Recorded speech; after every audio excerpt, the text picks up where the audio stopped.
Bonjour à tous, les habitués de mon autre chaîne le savent, je vis à Alès, dans l'un des derniers quartiers encore un peu préservés, même si pas très loin de chez moi, il se passe des choses bizarres entre hommes dans un bois. Oh bon!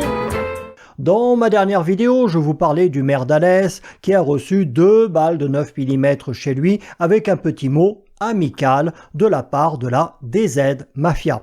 Ce dont je vais parler dans cette vidéo, c'est pareil dans toute la France. Alès n'a aucune exclusivité en quoi que ce soit, surtout pas dans le domaine de la délinquance.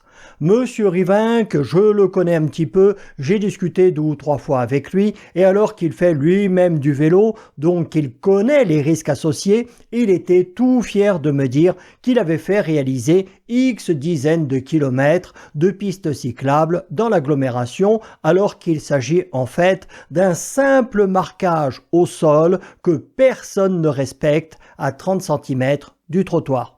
Dans plusieurs rues, ils ont installé des chicanes censées faire ralentir les automobilistes. Dans celles où habitent des personnes influentes, ils les ont complétées avec des ralentisseurs. Moi, dès le début, et j'étais pas le seul, lors des réunions de quartier, je lui avais dit que ces chicanes, ce serait plus dangereux qu'autre chose. Mais bon, ces gens-là vivent dans un autre monde. Ils savent tout mieux que tout le monde. Lorsqu'ils font des réunions de quartier, c'est pas pour nous écouter ou prendre en compte nos remarques, c'est juste pour ensuite dire que leurs décisions ont été prises en concertation avec la population. Centre-ville, avenue Jean Moulin, extraordinaire, sparadrap sur une jambe de bois, ils ont investi 24 millions d'euros. 24 millions d'euros pour une ville de 45 000 habitants, c'est énorme. Dans 3 jardinières pour soi-disant rénover le quartier, alors que ce qu'il aurait fallu faire, c'eût été raser ces immondes barres d'immeubles de 15 étages. J'en ai déjà parlé, pour acheter la paix sociale et éviter que des familles se retrouvent à la rue, ça fait 50 ans ou plus que les politiques laissent tous les petits au gros trafic prospérer dans les quartiers. Les politiques, tous bords confondus, ont volontairement laissé ces groupes mafieux prospérer et semer la terreur dans les quartiers. Les voyous qui aiment travailler dans le calme, ils font régner l'ordre. C'est pas encore comme en Colombie ou au Mexique, où les cartels se sont totalement substitués à l'État en construisant des hôpitaux, des écoles, des routes, etc. Mais ça progresse. Et comme le trafic génère énormément d'argent et que les gros caïds à l'ancienne, qui tenaient une ville ou une région entière, ça n'existe plus, et bien maintenant, comme ces gens n'ont aucune limite et que seul l'argent et la possession d'un territoire comptent, eh bien on règle ces comptes à l'arme lourde dans la rue. Peu importe si on tue quelques innocents au passage, c'est pas grave, de toute façon on ne les connaît même pas. Et puis ça arrange tout le monde, à commencer par le commerce du luxe. S'il n'y avait plus de trafiquants, les concessionnaires vendraient beaucoup moins de grosses berlines allemandes de luxe.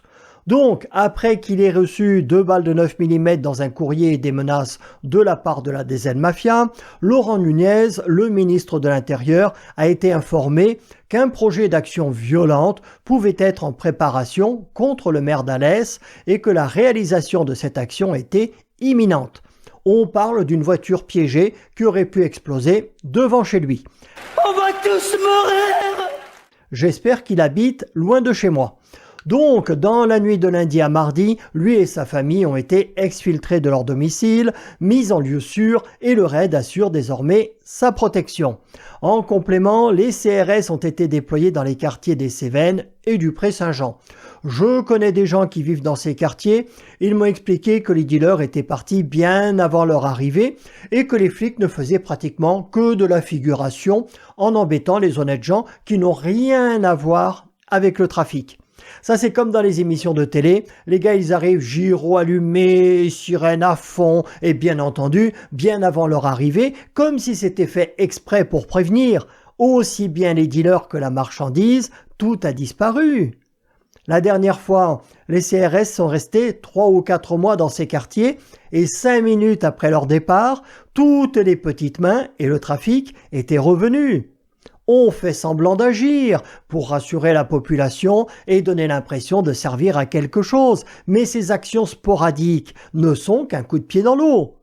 Quant à Christophe Rivinc, même si je considère qu'il ne fait pas son travail comme il devrait le faire pour les citoyens d'Alès, je lui souhaite évidemment que tout aille bien pour lui, même si la DZ Mafia, devenue DZ NG pour Nouvelle Génération, puis dans la région où ils veulent s'implanter durablement, DZ NG CVN pour Cévennes, ce ne sont pas des enfants de cœur, ils ont décidé de conquérir ce territoire et je pense que rien ni personne ne les arrêtera.